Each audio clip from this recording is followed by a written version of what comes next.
नमस्कार विद्यार्थी मित्रांनो, आज आपण इयत्ता 9वीच्या मराठीच्या पाठ्यपुस्तकातील 8वं प्रकरण अभियंत्यांचे दैवत डॉक्टर विश्वेश्वरय्या हा पाठ अभ्यासणार आहोत। या पाठाचे लेखक आहेत डॉक्टर यशवंत पाटणे।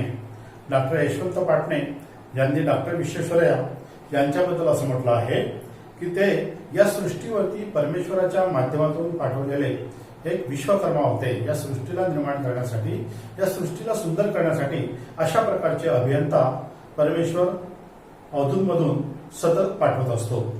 डॉक्टर विश्वेश्वरय्या हे अतिशय मेहनती होते, कष्टाळू होते। त्यांनी आपल्या लहानपणी त्यांचे वडील वारले त्यावेळेस त्यांनी स्वतः शिकवण्या घेतल्या, आपलं शिक्षण पूर्ण केलं, शिक्षण पदवीपर्यंत घेतलं। आपल्या आईवरती शिक्षणाचा भार पडू दिला नाही। पदवीपर्यंत शिक्षण घेतल्यानंतर मुंबई सरकारच्या नाशिक विभागामध्ये त्यांना सार्वजनिक बांधकाम खात्यामध्ये सहाय्यक अभियंता या पदावरती नियुक्त करण्यात आले। त्या कालावधीत त्यांनी खानदेशमधल्या एका नाल्यावर पाईप बसवण्याचे अशक्यप्राय म्हणजे कठीण काम पूर्ण करून दाखवलं। त्यांचं काम त्यांच्या वरिष्ठांना आवडलं। नंतरच्या कालावधीमध्ये त्यांनी उत्तर भारतामध्ये सिंध प्रांतात सक्कर नगरपालिका आपल्या नागरिकांना दूषित पाणी पुरवठा करत होती। सक्कर नगरपालिका पाणी फिल्टर करू शकत नव्हती, कारण त्यासाठी खर्च जास्त येत होता आणि लोकांना अशुद्ध पाणी पिलं जात नव्हतं। या संकटातून त्यांनी लोकांना बाहेर काढलं आणि लोकांना शुद्ध पाणी पुरवठा कसं करता येईल या गोष्टीवरती काम करून त्यांनी लोकांना शुद्ध पाणी पुरवठ्याचं मिळवून दिलं। त्यानंतर त्यांनी 1907 मध्ये स्वेच्छानिवृत्ती घेतली। त्यानंतर त्यांनी स्वेच्छानिवृत्तीनंतर त्यांना मिळालेला जो सगळा पेन्शनचा पैसा होता, जो त्यांना भारत सरकारने दिलेला होता, तो सगळा पैसा त्यांनी गरीब विद्यार्थ्यांच्या शिक्षणासाठी, शैक्षणिक कामासाठी तो सगळा पैसा त्यांनी खर्च केला।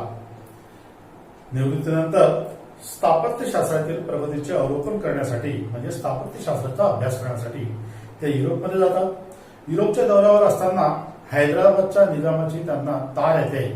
तारमध्ये लिहिलेलं असतं की तातडीने परत या। ते तातडीने परत येतात। त्यांच्या लक्षात येतं की मुसा नदीने रौद्ररूप धारण केलेलं आहे आणि मुसा नदी जर अशाच प्रकारे वाहत राहिली तर माणसाचं जीवन हैदराबाद शहरामध्ये धोक्यात येणार। म्हणून त्यांनी त्या मुसा नदीवरती 6 ते 7 महिने त्या ठिकाणी काम केलं आणि त्या संकटाला त्याने तोंड देऊन मुसा नदी कायमची माणसाच्या ताब्यात आणून दिली। त्यानंतर मुसा नदीपासून नंतरच्या कालावधीमध्ये माणसाला कधीही धोका निर्माण झाला नाही। ही गोष्ट म्हैसूर संस्थानच्या महाराजांना समजली। त्यांनी डॉक्टर विश्वेश्वरय्या यांना बोलावून घेतलं आणि त्यांना त्यांच्या हाती त्यांच्या प्रांतातली, त्यांच्या संस्थानांमधली मुख्य अभियंत्याची सूत्रे त्यांच्या हातात दिली। आपल्या कारकिर्दीच्या प्रारंभ काळात त्यांनी कावेरी बंदराची योजना साकार केली। म्हैसूर जवळ कृष्णसागर नावाचे अजस्र म्हणजे मोठे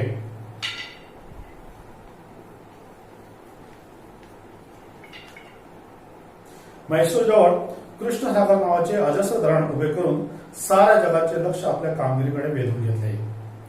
महात्मा गांधींनी जेव्हा हे धरण बघितलं तेव्हा महात्मा गांधी चकित झाले।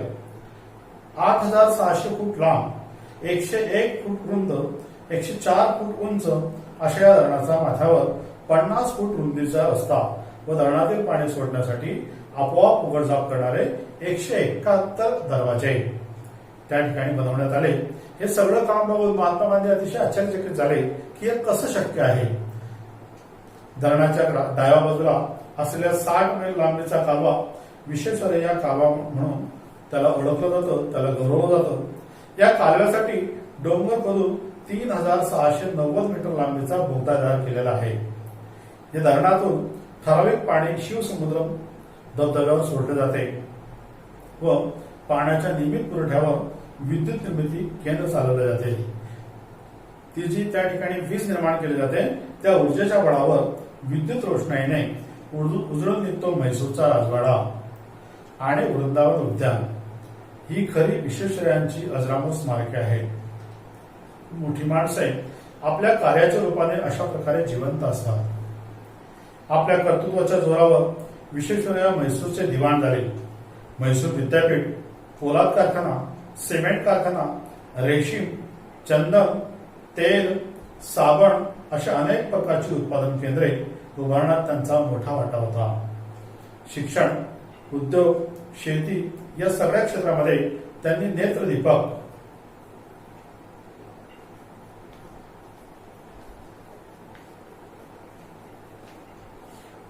म्हणजे लक्षात येण्यासारखे नेत्रदीपक कामगिरी केली. मुंबई औद्योगिक शिक्षण समितीचे अध्यक्ष झाले. मुंबई महानगरपालिका काटकसर समितीचे अध्यक्ष झाले. भारतीय अर्थविषयक समितीवर त्यांची नियुक्ती झाली. नवी दिल्ली राजधानी समितीचे सल्लागार या पदावर त्यांची नियुक्ती झाली. कराची, बडोदा, सांगली, नागपूर, राजकोट, गोवा अशा अनेक महानगरपालिकांना तसेच इंदोर, भोपाळ, कोल्हापूर, फलटण इत्यादी संस्थांना त्यांनी अडचणीच्या काळामध्ये अतिशय मौलिक मार्गदर्शन केले.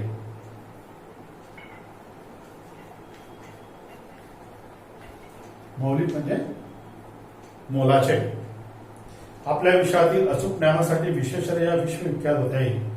ते अभियंता होते आणि अभियंता या विषयातलं त्यांना अचूक ज्ञान होतं. कोणत्या वेळेला काय निर्णय घेतला पाहिजे या गोष्टीवरती त्यांचा पगडा होता. त्यासाठी ते विश्वविख्यात होते, जगप्रसिद्ध होते.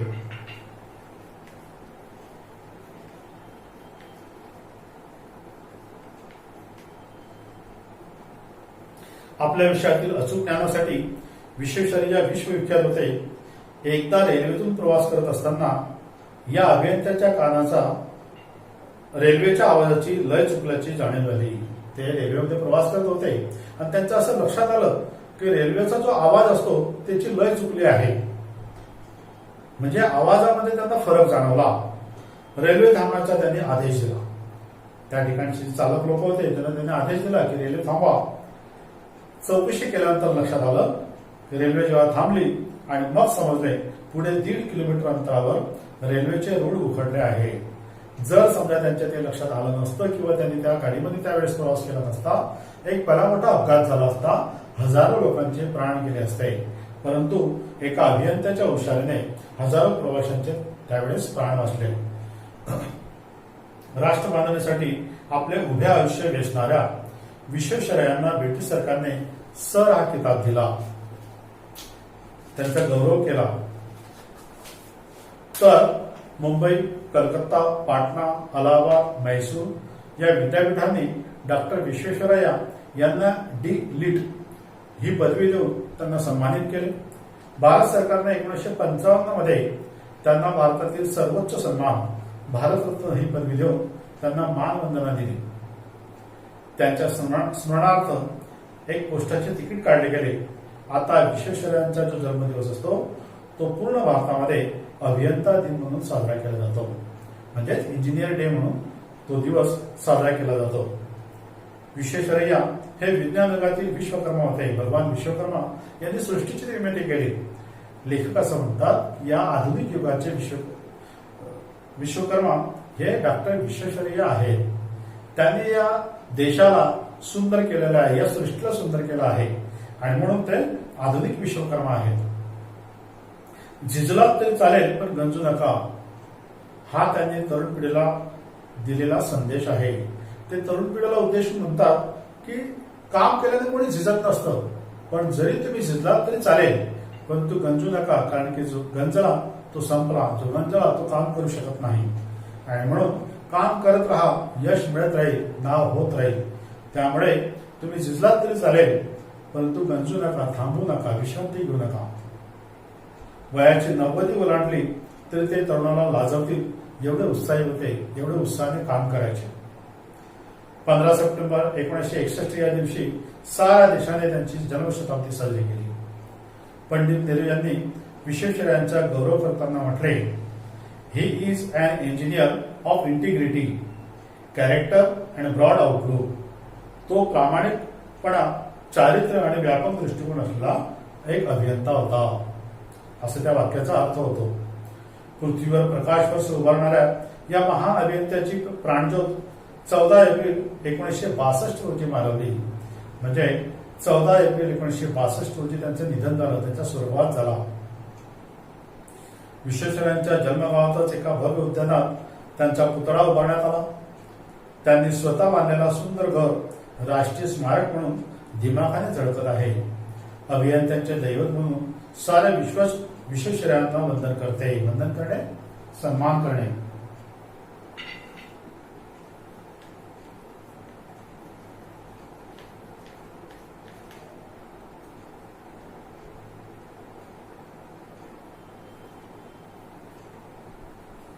अभियंत्यांचे दैवत म्हणून सारे विश्व डॉक्टर विश्वेश्वरय्या यांना वंदन करते. विद्यार्थी मित्रांनो, या ठिकाणी पाठ संपलेला आहे. पुढे स्वाध्याय दिलेला आहे. मी आपल्याकडनं स्वाध्याय सोडून येणार आहे. तुम्ही लक्ष ठेवायचं आहे. पेज नंबर 32 काढा. प्रश्न पहिला बघा. समर्पक उदाहरण लिहा. अ दिलेला आहे. विश्वेश्वरय्या यांनी घेतलेले कठोर परिश्रम. त्यांनी कोणत्या प्रकारचे कठोर परिश्रम घेतले ते बघू आपण. बघा, शालेय शिक्षण घेत असतानाच विश्वेश्वरय्या आपल्या सुसंस्कृत पित्याला पारखे झाले.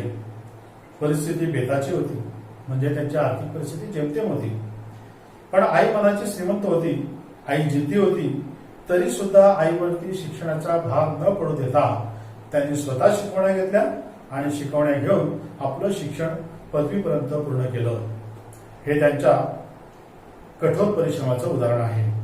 त्यानंतर बघा, आ माणुसकीचे दर्शन. ते जेव्हा 1907 मध्ये सेवानिवृत्त झाले, त्यांनी स्वेच्छानिवृत्ती घेतली. त्यांच्या सेवेचा गौरव म्हणून मुंबई सरकारने त्यांना पेन्शन दिली. त्यांनी गरजेपुरते पैसे जवळ ठेवले. बाकी सगळी पेन्शन त्यांनी गरीब विद्यार्थ्यांच्या शिक्षणासाठी व शैक्षणिक संस्थांच्या उभारणीसाठी खर्च केली. इच्छा एकच होती, आपला सरकार कोणी प्रतिकूल परिस्थितीशी जर झुंजत असेल तर त्याला प्रोत्साहन लावले पाहिजे. कोणत्याही गरीब मुलाचं शिक्षण पैशामुळे अपूर्ण राहायला नको. यामधून त्यांच्या माणुसकीचं दर्शन दिसतं. प्रश्न दुसरा बघा. खालील प्रत्येक वाक्यातून विश्वेश्वरय्या यांचा कोणता गुण प्रकट होतो तो आपल्याला सांगायचा आहे. 1 नंबर बघा. आवाजाची लय चुकल्याची जाणीव त्यांना झाली. यामधून त्यांचा अचूक ज्ञान हा गुण प्रकट होतो. दुसरं बघा. सफल जीवनासाठी शरीरापेक्षा मनाला महत्व देणे. यामधून सुखासीनतेला महत्व न देण्याची त्यांचा तो गुण त्यातनं स्पष्ट होतो. सुखासीनतेला ते महत्व देत नव्हते, ही त्यांची वृत्ती होती. तिसरं बघा. शिकवण्या करून त्यांनी पैसे उभे केले. यातून कष्टाळूपणा व शिकण्याची जिद्द या दोन्ही गुण त्यांचे लक्षात येतात. चौथं बघा. अभियांत्रिकी पदवी परीक्षेत मुंबई प्रांतात प्रथम आले. यावरनं ते बुद्धिमान होते, हा गुण त्यांच्या लक्षात येतो. 5वं बघा. वयाच्या 90तही तरुणांना लाभेल एवढे ते उत्साही होते. यातनं कार्यतत्परता हा गुण लक्षात येतो. 6वं बघा. सारी पेन्शन गरीब विद्यार्थ्यांच्या शिक्षणासाठी खर्च केली. यातनं सहानुभूती हा गुण त्यांच्या लक्षात येतो. प्रश्न तिसरं बघा. तिसऱ्यातलं पहिलं बघा. त्यानंतर ते पहिलं आहे विश्वेश्वरय्यांची अजरामर स्मारके. 4 प्रकारची स्मारके त्यांची आहेत. त्यातलं पहिलं आहे हैदराबाद येथील मुसा नदी. दुसरं आहे शिवसमुद्रम धबधबाजवळील वीज केंद्र. तिसरं आहे कृष्णसागर धरण. आणि चौथा आहे विश्वेश्वरय्यांचा कालवा. विश्वेश्वरय्या नावाचा जो कालवा होता तो त्यांच्या चौथं अजरामर स्मारक होतं. प्रश्न तिसऱ्यातलं दुसरं बघा. विश्वेश्वरय्या यांनी भूषवलेली विविध पदे. पहिलं पद बघा. नवी दिल्ली राजधानी समितीचे सल्लागार. त्यानंतर भारतीय अर्थविषयक समितीचे अध्यक्ष. तिसरं पद म्हैसूरचे दिवाण. चौथं पद मुंबई महानगरपालिका काटकसर समितीचे अध्यक्ष. विद्यार्थी मित्रांनो, हा पाठ पुन्हा एकदा वाचा, समजून घ्या. हा जो स्वाध्याय मी तुमच्याकडून सोडून घेतला, हा सगळा स्वाध्याय तुमच्या गृहपाठाच्या वहीमध्ये सोडवा. धन्यवाद.